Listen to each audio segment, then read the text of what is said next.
começar pela atitude de soltura, não de colocação em liberdade, de soltura parcial de mais 52 dos 700, quase mais de 800, agora são 751 detidos.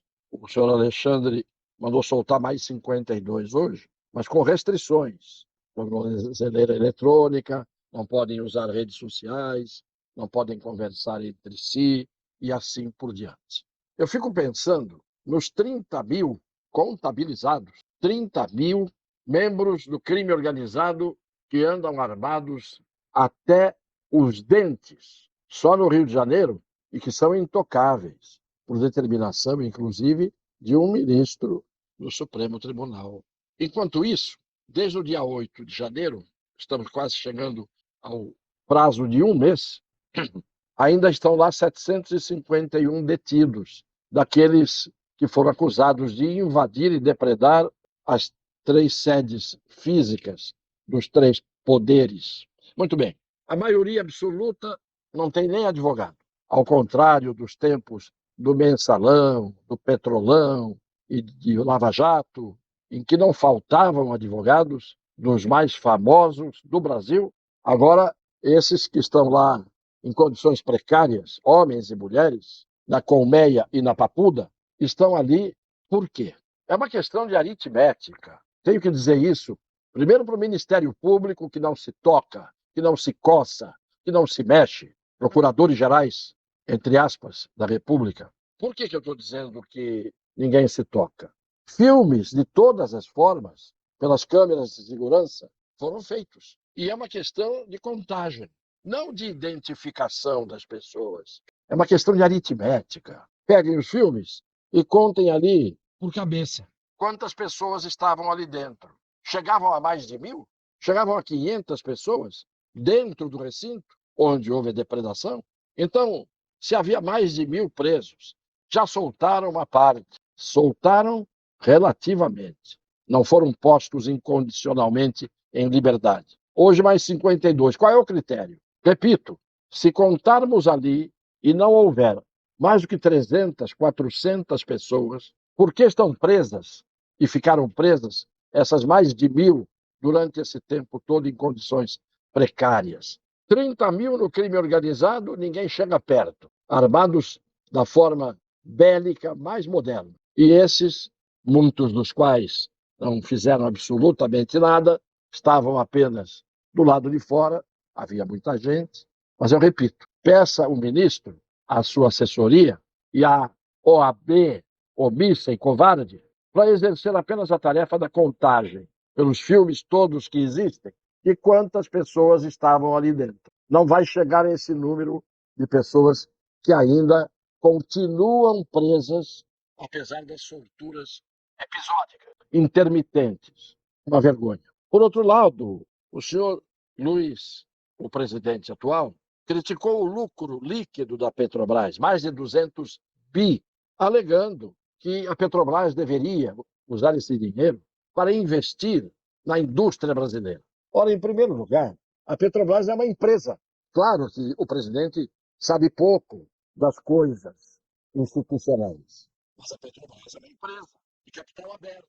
Portanto, tem acionistas que têm os seus interesses. Quem é que disse que esses acionistas estavam dispostos a investir na indústria brasileira? O fato é que, menos mal, que ela deu 200 bilhões, mais de 200 bilhões de lucro durante o governo passado, até o final do governo passado. Ao contrário da dívida de 160 bilhões que o governo do atual presidente e da presidente Dilma, quando saíram, deixaram de prejuízo, de rombo na Petrobras. Então, 160 bilhões de prejuízo. Agora ele critica os 200 bi de lucros. Por que não deram, ou não deu a Petrobras no tempo dele, 200 bilhões de lucros? E ele investiria, provavelmente, nas indústrias brasileiras. Não foi esse o destino que teve a gestão da Petrobras no tempo do Petrolão. Então eu chego à conclusão que o presidente atual não está mais, não medindo as palavras, está se desmedindo, se desmandando, não está dizendo coisa com coisa. Fala ele também, outro assunto, dos juros, que são estratosféricos, os juros mantidos pelo Banco Central, contra cujo o presidente da República vem disparando ataques. Muito bem, estamos em 17,75, os juros atuais.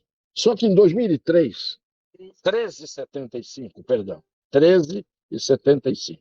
Só que em 2003, quando o presidente atual começou o seu primeiro mandato, os juros estavam em 25,5%. Repito, 25,5%. Em 2003, quando ele começou o mandato. Depois de pouco tempo, ele aumentou os juros de 25,5% para 26,5%. A maior taxa de juros da história do mundo. E quando, no final do governo Dilma, entre 2015, aliás, durante o governo Dilma para frente, 2015 a 2019, incluindo o governo Temer, os juros estavam em 14,25, mais do que os 13,75 atuais. Então, será que o presidente não tem alguém que lhe ponha na cabeça? Porque memória ele não tem, porque ele não é do ramo da economia. O presidente que saiu também não era, mas escolheu alguém que era. Agora, estão buzinando na orelha do presidente atual, ou ele por si próprio resolveu fazer esse discurso, falando dos juros, quando a maior taxa de juros da história do mundo aconteceu no primeiro mandato dele, numa subida de 25,5 para 26,5.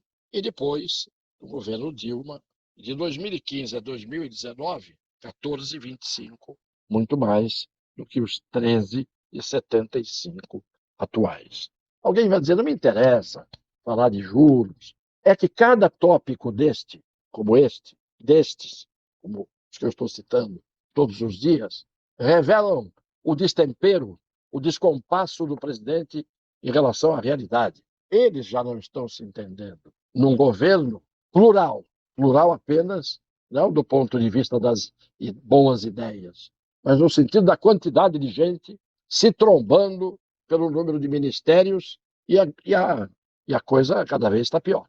Então, a gente tem que ver que isto tudo que eu estou dizendo tinha que estar estampado com todas as letras da imprensa escrita e em todos os sons tronitorantes da televisão e nos rádios, nas emissoras de rádio. Mas não, há um silêncio cúmplice do que está acontecendo. Ninguém dá a mão à palmatória. É a tal desonestidade intelectual. E agora estão exercendo a pressão contra as plataformas. Instagram, Facebook, o YouTube, todo mundo chamado pelo ministro. Tratem de regular as redes. Isto é, estão constrangendo as plataformas a exercerem censura. Eu defendo as plataformas, no sentido de que não podem ser constrangidas a fazerem o papel de reguladoras. Elas têm a política delas, a lei da política delas. E isso, quem adere às plataformas conhece. Agora, elas virarem censoras, elas virarem fiscais, inspetoras de quarteirão, calarem a boca das pessoas, decidirem o que é certo, o que é errado, não pelo critério delas, mas pelo critério do juiz, que constrange. As plataformas não estão obrigadas a aceitar isso, porque senão acabarão pagando um preço mais tarde. Os juízes passam, as plataformas ficam. E se ficarem fazendo a vontade dos juízes que passam, também elas passarão. Último assunto, o senhor Zanin, advogado do presidente durante a Lava Jato, está cotado para ser o próximo indicado para o Supremo Tribunal Federal. É o advogado do presidente. Então não importa se ele tenha notável saber jurídico, porque o ministro do Supremo tem que ter esse atributo. De qualquer maneira, eu vou avisando aqui, como jurista, que um ministro que foi advogado do presidente num processo, ele estará impedido num sem número de casos em que ele deveria atuar, exatamente por ter sido, é a lei que manda isso, por ter sido advogado do presidente. Tudo que puder acontecer que vá ao tribunal, ele terá que se dar por impedido. Ele é suspeito pela lei, suspeito na expressão da lei. Então vai colocar o advogado para dar o prêmio ao advogado que o defendeu. E aí? Quais são os atributos? Não há juristas no Brasil, juristas multifacéticos, de abrangência de conhecimento no campo do direito, notável, isto não está correto. Mas a sabatina do Senado, que poderia impedir este absurdo, provavelmente não fará o seu dever. Essa sugestão do nome do senhor Zanin é uma indicação que não se mistura com a condição de um jurista, de um conhecedor do direito, que o torne notável. Há grandes advogados que não conhecem os ramos do direito e que não estão à altura de ir para o tribunal. Como há maus advogados que não têm o dom para advogar, mas que são profundos doutrinadores e conhecedores do direito e estão à altura de ir para o tribunal.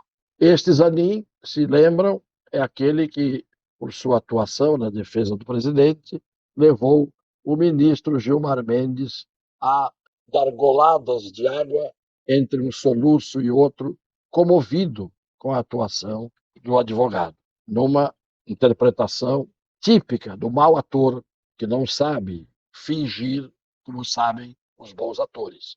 E passam, então, naquele momento, visivelmente, um atestado de serem canastrões.